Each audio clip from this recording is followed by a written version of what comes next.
Welcome back. Today we're going to be using the use substitution method in order to evaluate these integrals, so let's dive in.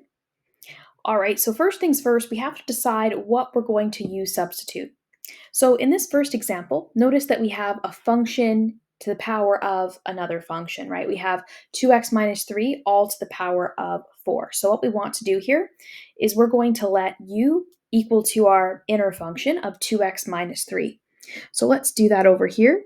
U is equal to 2x minus 3. So then if u is equal to 2x minus 3, then what is du over dx?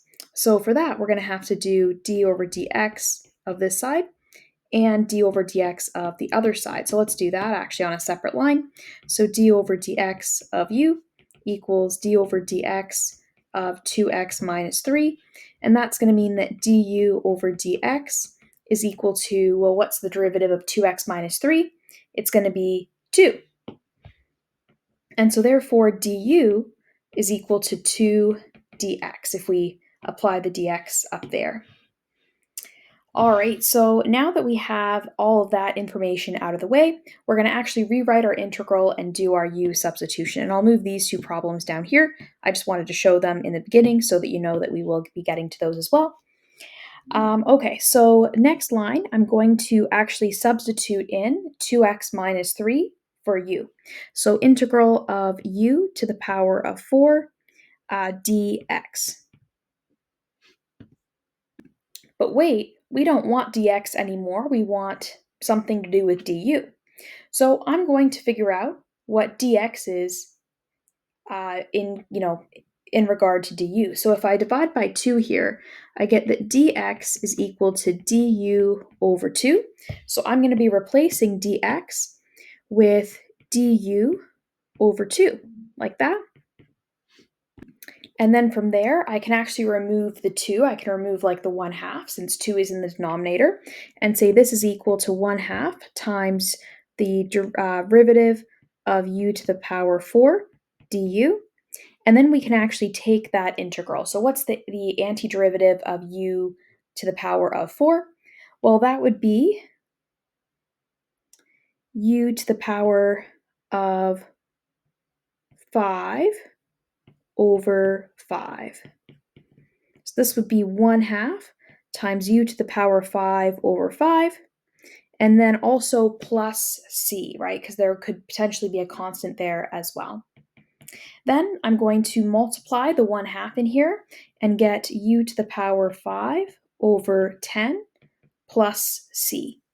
Now, technically, we don't really need to multiply in the 1/2 to c, right? Because the thing is, 1/2 times a constant is just going to be another constant. So that's fine. The constant doesn't have to be anything in particular. The constant is just there to say that there could be some constant there. It doesn't matter what it is necessarily, but there's a potential constant in the antiderivative as well, right? Because if we're taking the integral, we want the set of all possible antiderivatives, and that could include a constant there other than 0. All right, so then last step, I'm going to sub back in my u equals 2x minus 3. So the final answer is 2x minus 3 all to the power of 5 over 10 plus c, and that is my final answer. Okay, now let's do the same thing but for part B. So let's scroll down here a little bit. I'm going to get part C out of the way since right now we're just doing part B, but feel free to skip ahead if you're only interested in part C. Okay, so for this one we have not a function within a function exactly, but we have some multiplication here. And then we also notice that we actually, I guess in a way we do have a function within a function because we have the square root, which that's a function, and then in the square root is x squared plus 1, so that's another function. And then in addition, we have another x out here, so we'll talk about how to take care of that. But for now, I want my u substitution to be that u is equal to the function that's inside that first function, which is x squared plus 1. Okay, now let's apply d dx to both sides. So d over dx of u and d over dx of x squared plus 1. So that's going to be du over dx is equal to, well, what's the derivative of x squared plus 1? That'd just be 2x using the power rule. Okay, so then how can we write dx in terms of du? Well, dx is equal to du over 2x. And so that's going to be helpful in my very next step. So my next step is I'm now going to sub this dx equals du over 2x into my equation. And I'm also going to sub in u instead of x squared plus 1. So let's do that step there. We're going to end up with integral of the square root of u du over 2. Now, I do want to make sure it's clear how I did that, how I got that.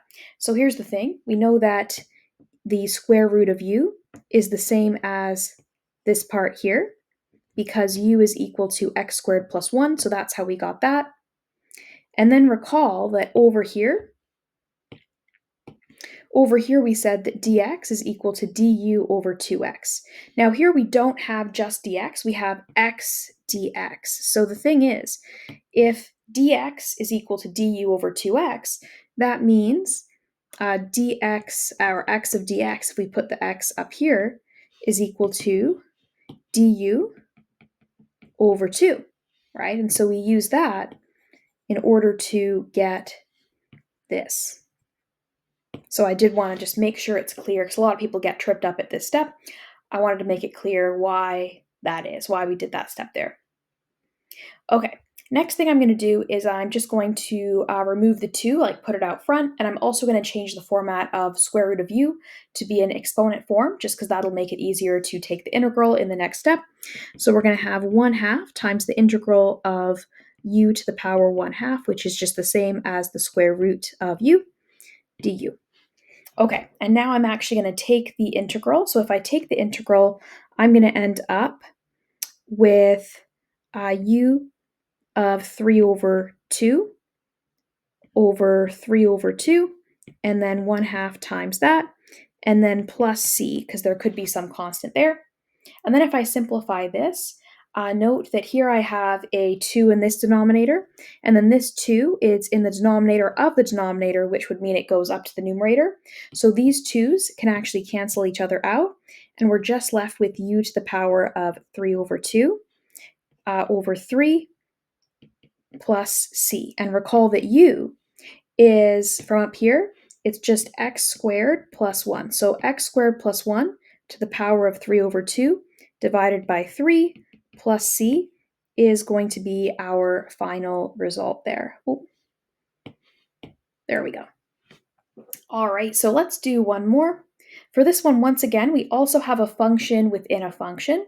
We have cosine of the square root of x. So what's the function within a function? In this case, that would be root x. And so because that's the function within the function, I'm going to say that let's let u equal to that. U equals the square root of x, or actually I'm just going to even write x to the power of 1/2 since that's the same thing. And then if we take the derivative of both sides, so du over dx is going to be equal to 1/2 x to the negative 1/2, which is the same as 1 over 2 root x, if we rewrite that. Then I want to find this with respect to what is dx specifically. So if we ignore this step in the middle and then just kind of cross multiply, we will get that dx is equal to 2 root x du. And then since we have x in the denominator and dx that we're going to want to substitute out in just a moment, what I'm actually going to do is rewrite this again, but with x in the denominator and dx in the numerator. So we're going to get that dx over root x is equal to 2 du, and that's going to help us for our substitution. Okay, now let's do the substitution step. I'm going to substitute u equals x to the power 1/2, which as a reminder, that's also root x. So I'm going to end up with cosine u, and then the x and dx, well, that's going to become 2 du. So we're going to end up with that. Then in the next step, I'm going to put the 2 out in front. Then I'll actually take the antiderivative of cosine of u. So the antiderivative of cosine u is equal to sine u. So I'm going to get 2 sine u plus c. And then I'm going to replace u with root x because that's what we said it was in the beginning. So the final answer is 2 sine root x plus c. Now, as always, if you do have any questions, feel free to leave those down in the comment section, and we'll see you for the next one.